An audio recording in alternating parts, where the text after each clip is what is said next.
So this episode had a lot of things happening, a lot of interesting things, a lot of cool little callbacks and stuff like that. But starting out, we have the hero Julius and his brother Yamada meet. We've met Julius before, um, but we haven't really met him too much. And they were throwing death flags all over the place for that man. And it was implied that he was dead at the very end. So yeah, they followed through those death flags, I guess.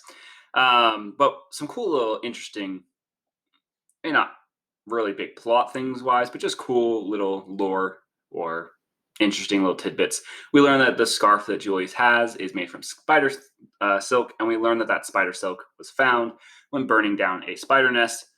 And they also retrieved an egg that was Fee's.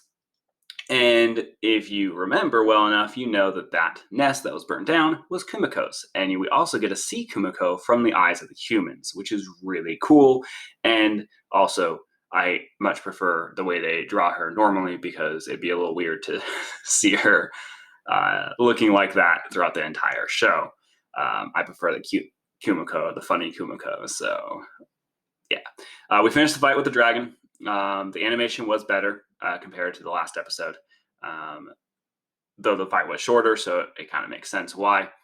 But one cool little thing I liked about the way they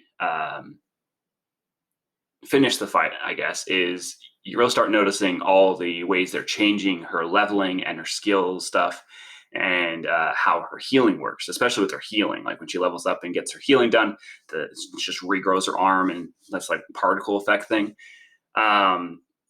But I like how they're changing all that because it makes it so that since it happens so often, it doesn't feel repetitive. It doesn't feel mundane or anything like that. It makes it interesting each time. And then you also have it with the when it gives her new skills, upgrades, and all that stuff.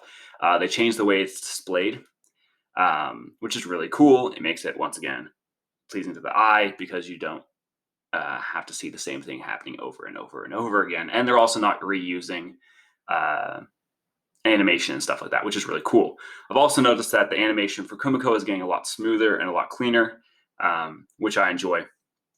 And I think it's moving towards the CGI is moving towards being better and better, and hopefully it continues to improve throughout the entire show, and hopefully in future seasons, hopefully there are future seasons. So, and then we start getting into the real plot heavy stuff. So we learn about a bit with the administrators. So we meet Administrator D a little bit. We meet another administrator who teleported to Kumiko, which actually brings up another interesting thing.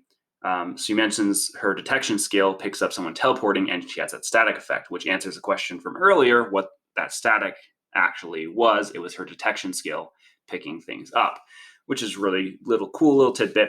But we learn that the administrator comes to try to figure out this new skill and who killed the dragon. In the manga, it tells you specifically that the skill he's curious about is the wisdom skill, which was created by Administrator D. So since it was created by her, he's never seen that skill before. So that's why one of the reasons he goes and checks it out.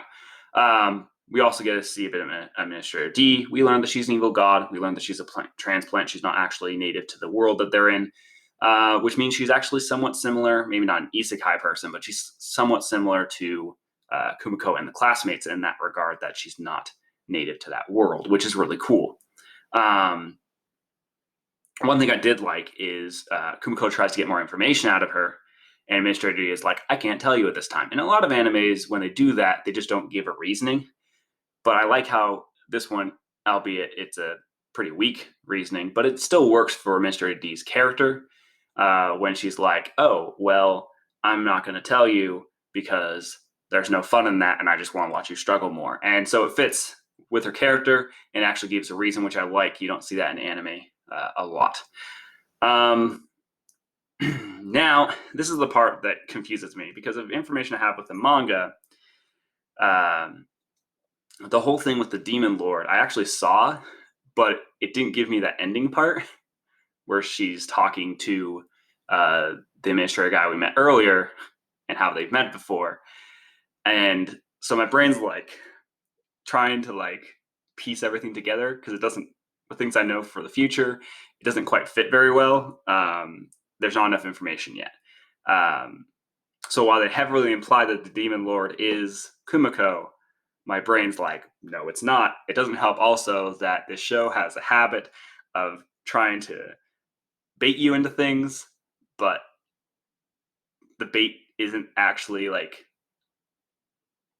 accurate at all. Like when they say like when it shows Kumiko getting blasted by the dragon, and it's like Kumiko's dead or Wakaba's dead, or like we're gonna hunt a spider, and it turns out to be a different spider than Kumiko. Like they do this a few times, and so it makes me think: are they doing this again, or is this just an actual like? Should I take this now and roll with it or not?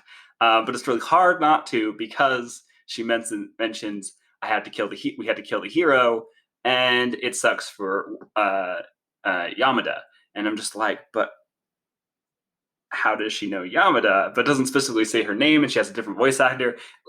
Yeah, there's a lot. My brain's having issues getting it across. Hopefully, future episodes answer this and clarify things, or they'll just make it more confusing. I don't know.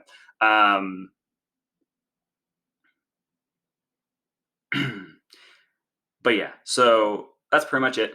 I don't think there's much else. I've pretty much blasted through that. But there's a lot of interesting things that happen. The story's really starting to move along. And we should hopefully be getting away from the fighting, eating, leveling up thing of Kumiko and moving into the actual solid story behind this anime. So yeah, thanks for watching. If you enjoyed, make sure you hit that subscribe button and the like button so you're notified whenever I upload another video. Have a good evening, day, afternoon, whenever you're watching this. Bye.